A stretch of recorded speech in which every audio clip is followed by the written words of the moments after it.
Hi, I'm Little Fizzy, and welcome to Cameron's Cryptic Classroom. On today's show, we're talking about the Malawi terror beast. So here he is, Uncle Cam. What is happening, friends? And thanks again for clicking on here and jumping on the Cryptic Classroom with me. We're going to get right down to it. I've got some cool stuff here I want to bring up and talk to y'all about. This is about the Malawi terror beast. So here's how the story goes. Back in 2003, there's a rural African country of Malawi, right? Let me get this out here in front of me.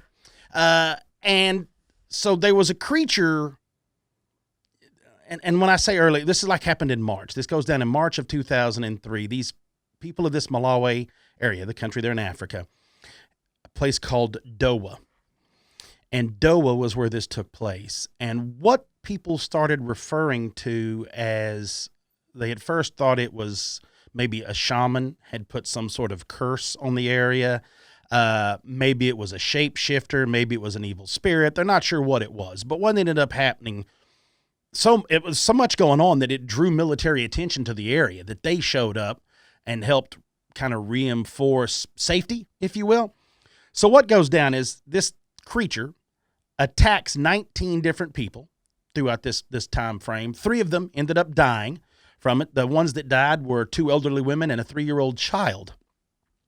And in those 3 cases, it was brutal.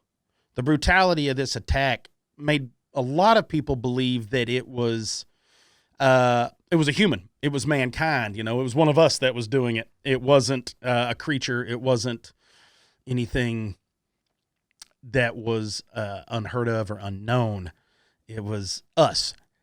But as we go deeper, you find out they start reporting hyenas. They said, what we have seen is an upright hyena that has caused this.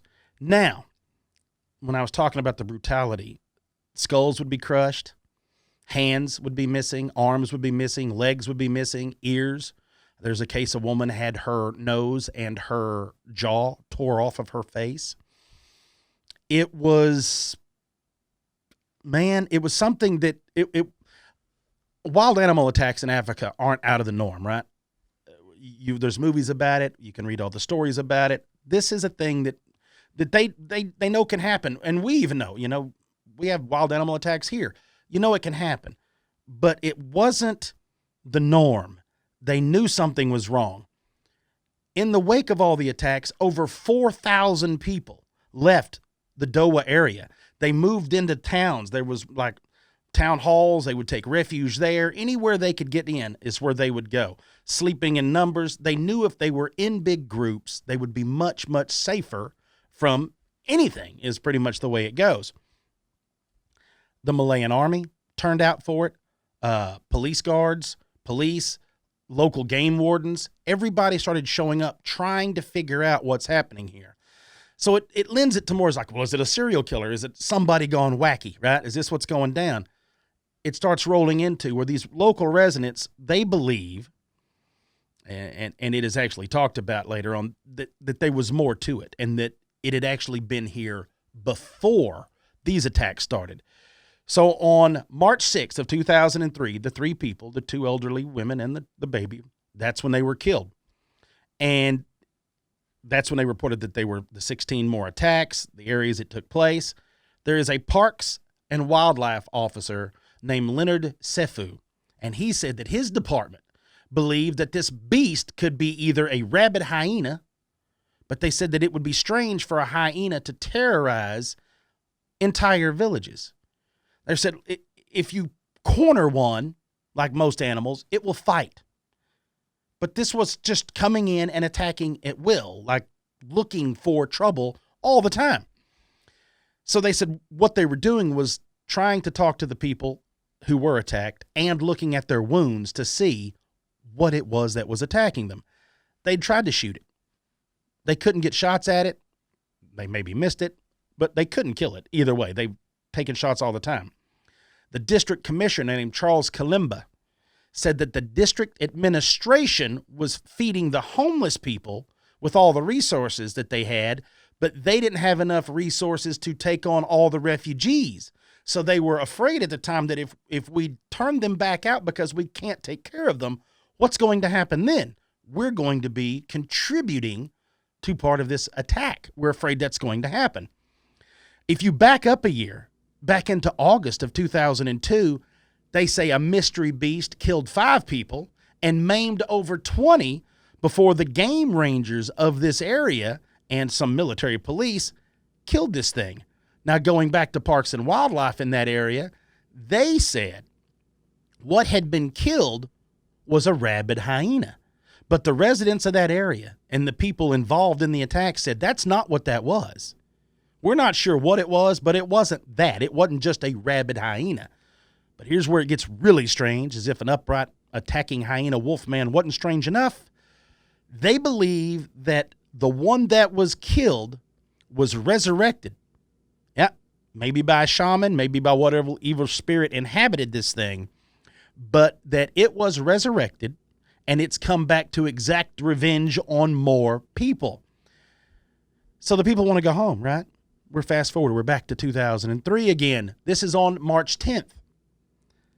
The Malawian villagers are returning. They're coming back home, but they won't go without protection. So the Malawian police guard and some of the military go with them, armed, to show them, all right, let's all make our way back in here. We're going to check all this stuff out. There are over like 2 or 3 dozen safety officers, or security officers as they were known, were deployed in those villages 24/7. So you may have upwards of close to 40 men, running around through there armed, looking, protecting the over 4,000 villagers. That's a pretty good group of people. If you've got that many people moving all the time, staying on shift, keeping an eye open, that's a pretty good group. Now, they say that they had seen some in the mountainous region of this area, some sign that this thing was still there. They could not find it. It was not killed, but that they had gamekeepers out looking for it. And the parks officer, again, Officer Sifu, said that they had still been examining people, but could not distinguish what this thing was.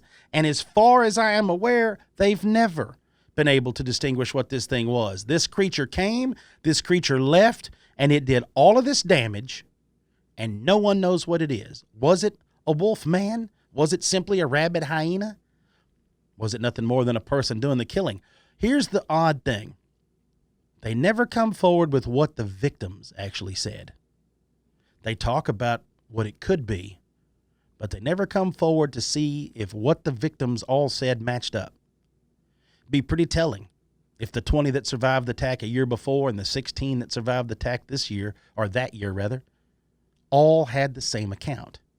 And if so, you kind of have to believe that, well, there really truly was a walking, upright hyena attacking people in Africa. Folks, that is the terror beast of Malawi. I will catch y'all maybe next week.